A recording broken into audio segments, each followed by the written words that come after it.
Deus garantiu vida eterna aos que creram, e tormento eterno aos que não creram, porque não creram no unigênito Filho de Deus como Salvador. Então você pode estar perguntando: como eu posso então ter vida eterna? Vida eterna a gente consegue através da fé no nosso Senhor e Salvador Jesus Cristo, mediante o arrependimento dos nossos pecados e conversão ao Senhor Jesus, valorizando o sacrifício eterno que Ele realizou por nós na cruz do Calvário. Ele foi todo suficiente para perdoar os nossos pecados, através do sangue dele derramado. Por isso que João disse, 1 João 7, o sangue de Jesus nos purifica de todo pecado. Então, quando nós temos Senhor Jesus como nosso Senhor e Salvador, está escrito que o sangue dele nos purifica de todo pecado. Então não há ali uma separação de pecado, é de todos os pecados. E diz a Bíblia ainda, se confessarmos e deixarmos os nossos pecados, Ele é fiel e justo para nos perdoar de toda injustiça, que cometemos contra Deus ao longo da nossa vida. Também está em 1 João 1,9. Então, tudo citando a palavra de Deus, que nos mostra condições de, mesmo sendo pecador, ter os nossos pecados perdoados. E fazendo isso, nós teremos vida eterna com Ele no céu. Não haverá condenação para nós. Mais tarde, Paulo disse em Romanos 8,1 que nenhuma condenação há para aqueles que estão em Cristo Jesus.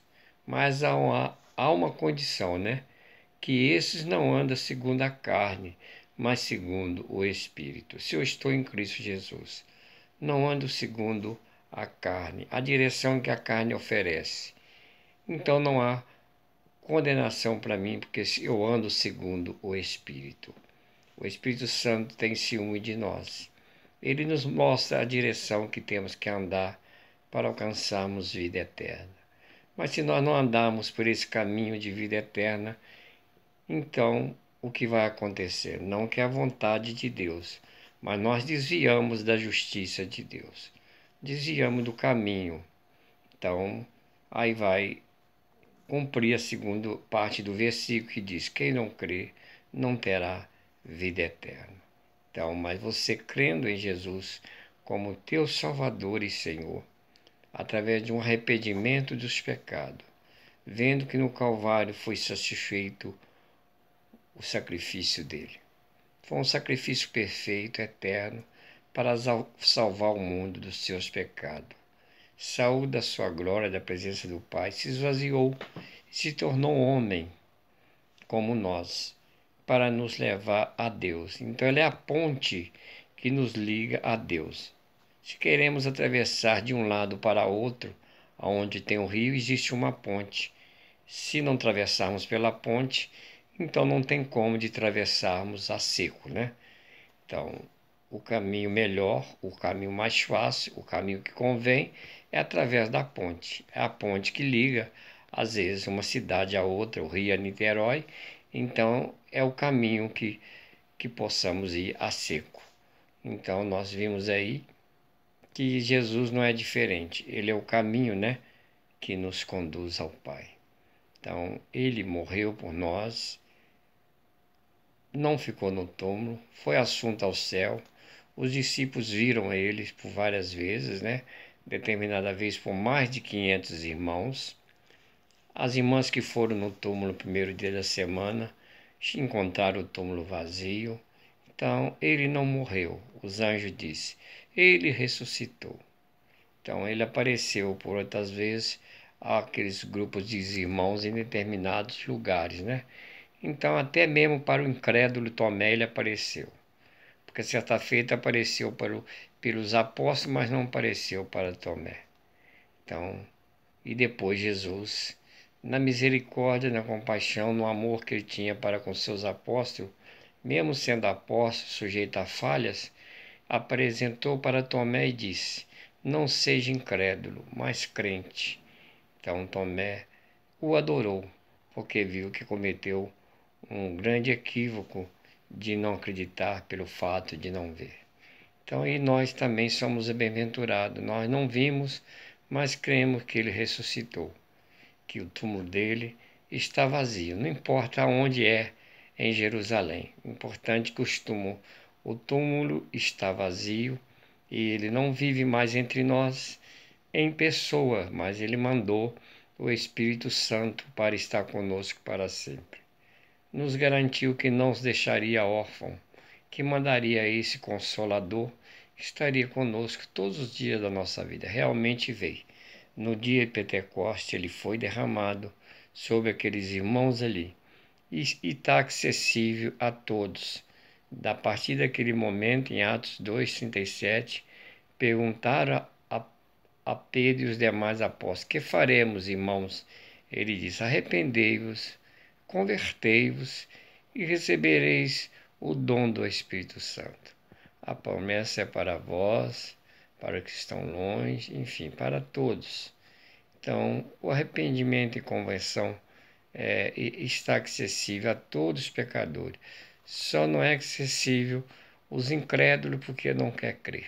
Então, se não quer crer, se torna uma barreira intransponível, né? Porque não querem crer. Deus, até mesmo para salvar Paulo, que a Bíblia diz que encontrou com ele no caminho de Damasco, mais tarde ele disse: eu não fui desobediente à visão celestial. Então, se ele foi até Ananias para que orasse, que a cegueira dele fosse curada, porque ele ficou cego naquele momento, então também não teria jeito. Mas ele disse que não foi desobediente à visão celestial. Então, para todos tem que crer e converter, né? E através dessa vida com Deus, de oração e súplica em todo tempo, ele não vai deixar você cair, entendeu? E se ele cair, se você cair, ele vai levantar, se você vive uma vida de piedade na presença dele. Não que estamos visando cair, porque o certo é não cair, entendeu? Porque o pecado nos separa de Deus. O certo é não cair, mas se cair e também não buscar o retorno, não tem como ele o levantar. Ele levantou o filho pródigo e caiu, porque ele reconheceu: pequei contra o Pai, contra o céu, contra ti, não sou digno de ser chamado filho. Mas muito cai e fica prostrado e nunca mais volta.